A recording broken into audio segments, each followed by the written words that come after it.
Olá, gente. Romanos capítulo 12, versículo 1 e 2. A pergunta é essa: você tem uma mente renovada? Você consegue discernir qual é a boa, perfeita e agradável vontade de Deus? Ou você lê a Bíblia com visão dogmática? Romanos capítulo 12, versículo 1 e 2 diz assim: Exorto-vos, portanto, irmãos, pela misericórdia de Deus, a que ofereçais vossos corpos como sacrifício vivo, santo e agradável a Deus. Este é o vosso culto espiritual ou racional. E não vos conformeis com este mundo, mas transformai-vos, renovando a vossa mente, tornando novo de novo, a fim de que possais, ou a fim de poder discernir qual é a vontade de Deus, o que é bom, agradável e perfeito. A gente vai analisar aqui o texto grego, mas mesmo não analisando o texto grego, do Novo Testamento, nós podemos ver aqui, mas transformai-vos, renovando a vossa mente, porque assim nós poderemos discernir qual é a vontade de Deus, o que é bom, agradável e perfeito. Que coisa, não? É comum as pessoas lerem a palavra, que a gente chama de Bíblia, e ler algum texto ou pesquisar alguns assuntos, não para descobrir o que de fato aquele texto, aquele assunto fala, mas nós lemos para confirmar algo que a gente diz ou pensa que sabe. Na verdade, nós usamos a Bíblia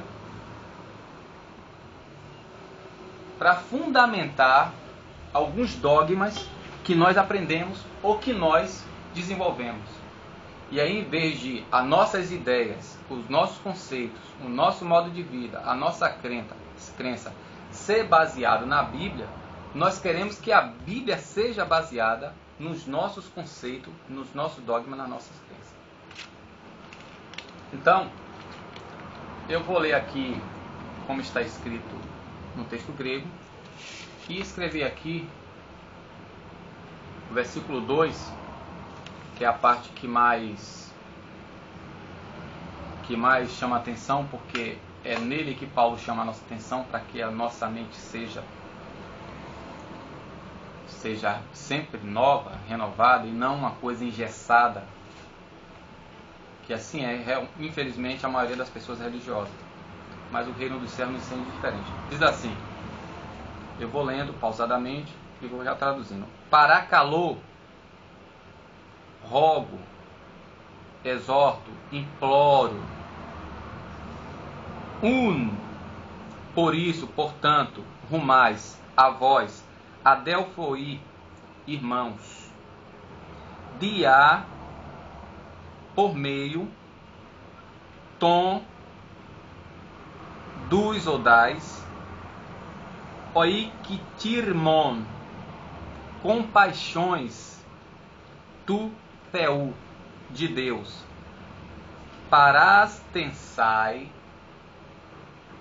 apresentar, ta somata, ta ais somata, corpos, os corpos, rumon, de vós, o vosso, thusia, sacrifício, vítima, sosan, vivente, ragia, santidade ou santa, euareston, agradável, que satisfaz, ton theon, a Deus, tem logiken, a lógica, o racional, latreia, culto ou prestação de serviço, rumon, de vós.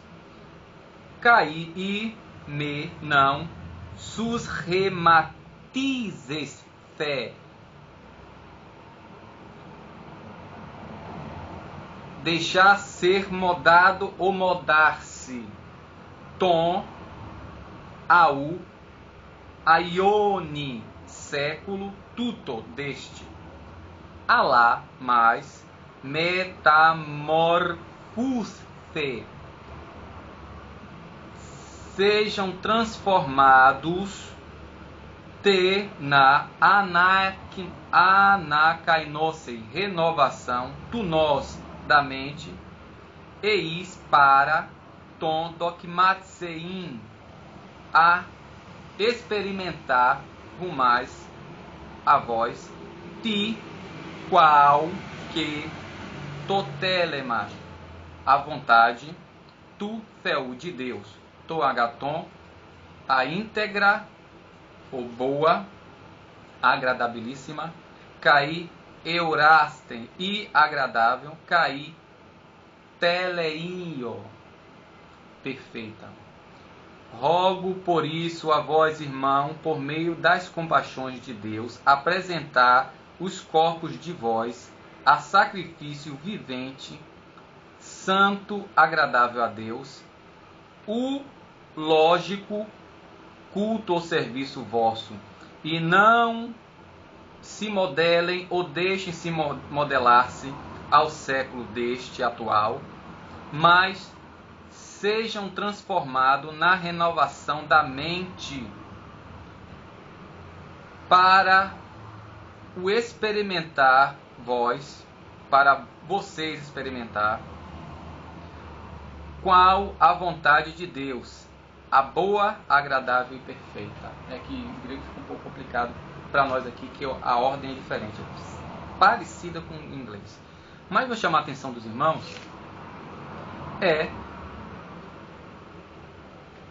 em primeiro lugar aqui, ou das pessoas, não é só os irmãos que vão assistir esse vídeo, tem logiken latreia rumon. Tem logiken, a lógica racional, latreia, serviço, que a gente chama aqui de culto. O verbo, aqui o substantivo, no caso, latreia, está como um substantivo, vem do verbo latrein, que é, literalmente, o pé da letra traduzindo, é assalariar para servir. Esse substantivo, latreia, era usado para indicar alguém que prestava serviço para um rei ou uma divindade. Essa pessoa era sustentado pelo sacerdócio, no caso da divindade, ou pelo reino, para representá-lo, fazer o serviço. Hoje em dia nós chamamos de embaixadores. Pessoa que é bancada por um país para representar ele em outro país. Então, o nosso culto racional, ele tem que passar justamente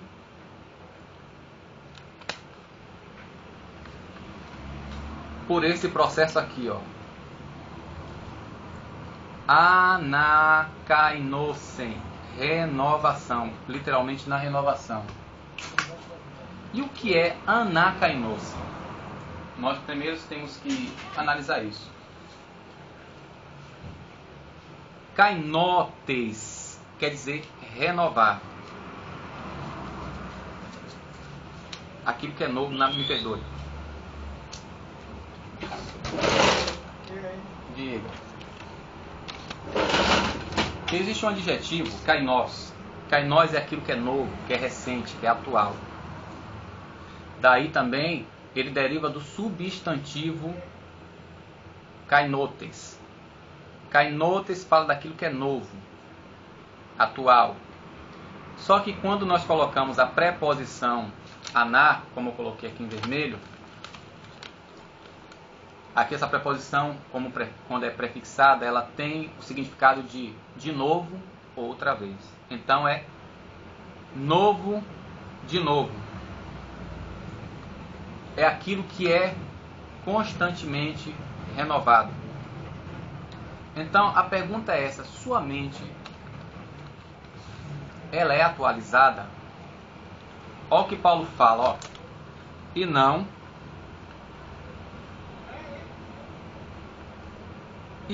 caime, e não sus rematizeste, e não se esquematizem, não se modem ou deixem modelar, porque aqui está na voz tanto passiva como ativa, né? E não se modelem, se ou deixem modelar a esse século. A Ione é a esse século. Tudo este, o atual. Alá, mais metamorfuste, mais sede transformado, que aqui não está no imperativo passivo. Sede transformados. Aonde que nós temos que ser transformados? Na renovação. De novo, outra vez. Kainosei. De novo, na renovação. Tunus, da mente. Tu telema. Né? Me perdoe.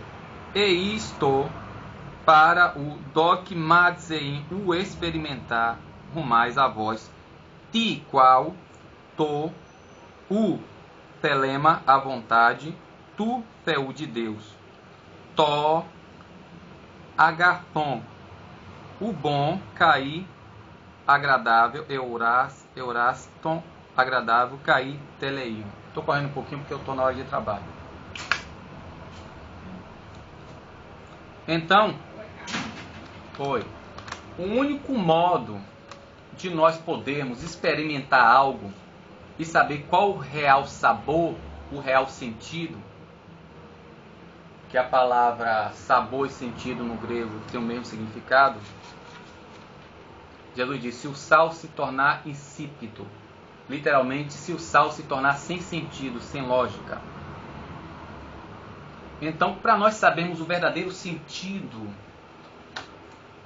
significado de algum texto bíblico, é necessário abandonar, se despir de todo dogma ou conceito, para que nós venhamos analisar o texto, se possível até um texto grego ou um texto hebraico, no caso do Antigo Testamento, hebraico, no Novo Testamento, grego, a fim de que possamos saber qual o verdadeiro, o real sentido do texto. Vou dar um exemplo. Você já leu a parábola do bom samaritano? Você já analisou por que Jesus narrou aquela parábola? Você já foi ler a lei acerca dos sacerdotes? Para você compreender por que aquele sacerdote não tocou naquele homem que estava ali espancado no chão? Por que o levita também? Se você ler, você vai ver que o doutor da lei foi quem indagou Jesus. O que fazer para dar? E ele respondeu, porque todo mundo sabe responder. Uma coisa é você saber o caminho, outra coisa é você trilhar o caminho. Ele disse: amar o seu teu Deus, resumiu a lei, amar a do teu próximo a ti mesmo. E quando Jesus disse: faça isso, você vai viver, ele pegou e disse o quê? A quem é meu próximo? E Jesus narrou a parábola do bom samaritano. Quem não conhece a lei vai dizer que o sacerdote é um infeliz, o levita, sem conhecer a lei. Ele estava guardando a letra, como Paulo disse: a letra mata, mas o espírito dá vida. Então, para se analisar a palavra, é preciso abandonar todo dogma da instituição, que porventura seja lá Testemunho de Jeová, seja lá evangélica, católica, e analisar para saber qual o verdadeiro significado. Sua sacola. É como alguém que acabou de comer um sonho e vai tentar adoçar um café pela outra porta. Então, queridos, vamos tornar nossa mente nova de novo. Então, se alguém tem uma mente engessada, dificilmente vai aprender alguma coisa, porque não precisa aprender, porque já sabe. Então, aí Paulo diz que nós só podemos experimentar. A palavra dogmazein quer dizer aprovar depois teste. Dogmazein quer dizer experimentar para aprovar. Entendeu? Então, analisar um texto com as nossas ideias na cabeça aqui, com nossos dogmas, nunca vamos conseguir saber qual a verdadeira essência, o verdadeiro sabor, qual é a verdadeira, boa, perfeita e a vontade de Deus. Para encerrar, é só você ler o livro todo, essa carta toda de Paulo aos Romanos, você vai ver que tinha um choque entre os gentios e os judeus. E Paulo diz que tanto gentio como grego, todos eles, gentio, romano como grego, todos e judeus, eram pecadores. Por isso que está aqui, ó, Romanos 12. Paracalô un. Eu imploro, por isso, portanto, pois. Por que Paulo diz por isso, portanto, pois? Porque aqui está concluindo tudo que ele falou, o capítulo 1 até o capítulo 11. Aí chega aqui no versículo 2, Paulo diz, por isso, irmão, por essas coisas que eu falei a vocês anteriormente, eu imploro, apresente o corpo de vocês como sacrifício vivo a Deus. Entendeu? Que é o vosso culto racional. Tem gente que diz que a fé é uma coisa assim inexplicável. Pelo amor de Deus, gente, está aqui, ó. E Jesus disse que quem ouve as minhas palavras e as pratica é quem alicerçou a sua casa. É semelhante ao homem que alicerçou a sua casa. Como é que a fé é uma coisa assim que... Não, tem que ter fundamento. E o fundamento não é o que eu acho nem o que eu penso. O fundamento está aqui, ó. Está aqui escrito. Então, analisemos a palavra para realmente sabermos qual é a boa, perfeita e agradável vontade de Deus. Viu? João capítulo 8, versículo 31 e 32. Jesus disse, se vós permanecerdes na minha palavra, verdadeiramente sereis meus discípulos e conhecereis a verdade, e a verdade vos libertará. A paz